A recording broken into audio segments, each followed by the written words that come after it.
Hi everyone! Welcome to my channel. I am Mama Gold Hand. 안녕하세요 여러분. 엄마 손은 금손 마마 골드 핸드입니다. 얼마 전에 제가 너무 기다리던 악기를 가지게 되었어요. 바로 이 스타인웨이 피아노인데요.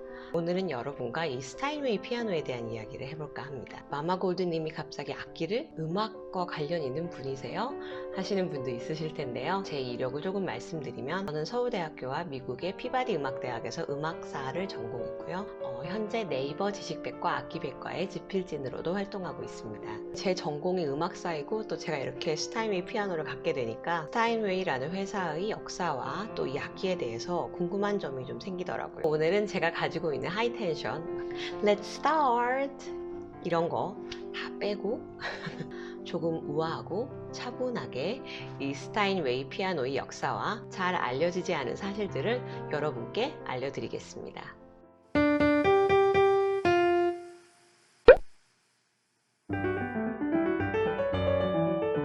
스타인웨이 앤 선스는 현재 세상에서 가장 유명한 피아노 제조 회사인데요. 이 회사에서 만든 그랜드 피아노를 보통 스타인웨이 피아노라고 부릅니다. 전 세계 연주홀의 90% 이상이 이 스타인웨이 피아노를 사용하고 있다고 하는데요. 호로비츠나 글렌 굴드 같은 연주자들은 스타인웨이 피아노가 아니면 연주를 하지 않겠다고까지 했을 만큼 연주자들이 가장 선호하는 피아노라고 볼 수 있습니다. 우리에게 너무나 잘 알려진 디자이너인 칼 라커펠트가 디자인한 스타인웨이 피아노가 있습니다. 이름은 슬레드라고 하는 피아노인데요. 스타인웨이사의 창립 150주년을 기념해서 칼 라커펠트가 디자인한 피아노라고 합니다. 이 외에도 스테인드 글라스로 유명한 공예가인 루이 스테파니, 웬델 캐슬, 다코라 잭슨, 토마스 주잉 등의 수많은 디자이너와 예술가들이 스타인웨이와 콜라보레이션으로 피아노를 제작했습니다. 이런 특별한 피아노들은 일반적인 피아노와 기능은 같지만 외장이 특이하고 독특합니다. 미국에서 스타인웨이 피아노가 처음 만들어진 것은 1853년이었어요.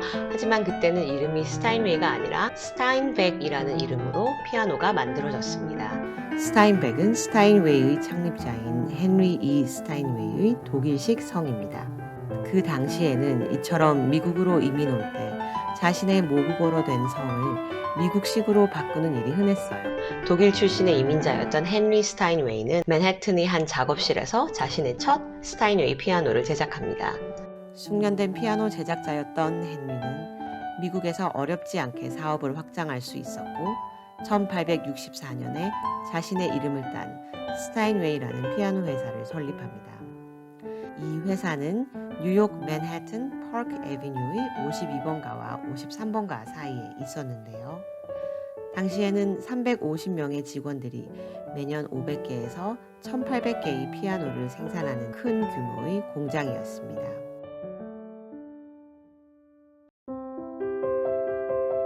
스타인웨이 마을은 현재 뉴욕 퀸즈의 아스토리아라고 불리는 지역에 있었습니다. 맨하튼의 스타인웨이 공장에서 일하던 직원들을 위해 세워진 동네로 사택과 유치원, 도서관, 우체국, 공원 등등이 갖추어진 작은 마을이었습니다. 이 마을은 현재는 일반인들이 거주하는 동네가 되었는데요. 현재 뉴욕의 아스토리아에 가면 번화가 중 하나인 스타인웨이 스트릿을 볼 수 있는데 바로 스타인웨이 회사의 이름을 따서 만든 길입니다. 공장에서 일하는 직원들을 위해 마을을 조성할 만큼 스타인웨이는 창립 50년 만에 독보적인 피아노 회사로 성장했는데요. 헨리의 아들인 윌리엄 스타인웨이가 1880년에는 독일 함부르크에도 공장을 세워서 미국은 물론이고 유럽에서도 각광받는 명실상부 최고의 피아노 회사로 성장합니다. 스타인웨이는 브랜드 고급화 전략으로 19세기 후반과 20세기 초반의 전 세계 피아노 시장을 점령했습니다. 가장 대표적인 전략으로는 스타인웨이 홀을 들 수 있는데요. 가장 첫 번째 홀은 1866년 맨해튼의 14번가와 유니버시티 플레이스가 만나는 지점에 세워졌습니다. 스타인웨이 홀은 100개가 넘는 피아노를 전시해둔 쇼룸, 연주와 레슨을 위한 콘서트 홀이 갖추어진 건물이었습니다. 이 건물은 뉴욕 필하모닉이 카네기 홀이 세워지기 전에 25년간 사용하던 장소이기도 했는데요. 안톤 루빈슈타인과 같은 저명한 음악가들 뿐만 아니라 찰스 디킨스의 신앙송회, 보스턴 심포니 오케스트라의 공연이 열리는 등 당시에는 명실상부한 고급 문화 공간으로 사용되었습니다. 그 이후에도 57번가에 위치했던 두 번째 스타인웨이 홀을 비롯해서 시카고, 런던, 베를린, 함부르크, 뮌헨 등 전 세계적으로 수많은 대도시들에 스타인웨이 홀을 세우면서 브랜드 고급화 마케팅을 성공적으로 이어갔습니다.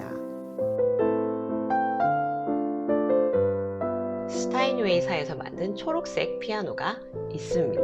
세계 2차 대전 중에 만들어진 Victory Vertical이라는 피아노인데요. 제1차 세계대전으로 인해 피아노의 수요가 줄어들었음에도 불구하고 꿋꿋하게 버티던 스타인웨이는 대공황과 제2차 세계대전을 겪으면서 전쟁 물자 조달에 공장이 징발되는 등 피아노 생산량이 급감하면서 위기를 겪게 되는데요. Victory Vertical이라는 어두운 녹갈색, 우리가 주로 말하는 올리브 그린색의 야전용 특수 피아노를 제작하기까지 하는 등 악기의 생산을 멈추지 않으려고 노력했습니다. 종전 이후 다시 자신의 위치를 찾는가 싶었던 스타인웨이는 그 이후에는 상표 관련 소송과 경영난에 시달리면서 여러 차례 다른 회사에 매각되는 등 고전을 면치는 못했지만 그래도 여전히 독보적인 피아노 제작사의 이미지를 이어갔습니다.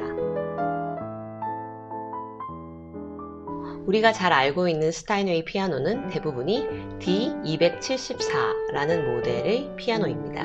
이건 소위 풀 사이즈라고 이야기하는 콘서트 홀에서 쓰는 피아노인데요. 274는 피아노의 길이, 즉 274cm를 의미합니다. 하지만 이외에도 좀 더 작은 크기의 그랜드 피아노들이 있고요. 업라이트 피아노도 생산합니다. 그리고 2015년에는 자동으로 연주되는 디지털 피아노인 스피리오를 제작했고요. 통상 60만 번째 피아노인 피보나치를 제작하기도 하는 등 여전히 활발한 제작 활동을 이어가고 있습니다. 너무 고급스럽고 비싸다는 부담스러운 이미지를 극복하고자 중저가 서브 브랜드인 보스턴이나 에섹스 같은 고급형 피아노를 만들어서 틈새 시장을 공략하고 있습니다.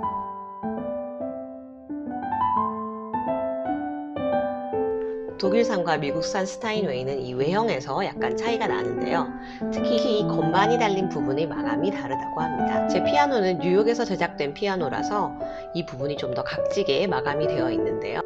함부르크에서 제작된 피아노는 좀 더 둥근 타입이라고 합니다. 외장 마감도 뉴욕산 피아노는 광택이 덜한 세틴 피니쉬인 반면에 함부르크산 피아노는 하이 글로스, 소위 말하는 피아노 블랙이라고 하는 반짝거리는 어두운 색상의 외장입니다. 그리고 가격 면에서도 독일산 스타인웨이가 조금 더 비싸다고는 하는데요. 독일산 피아노가 전적으로 좋다기보다는 우리 연주자의 선호도에 따른 것이라고 전문가들은 이야기합니다.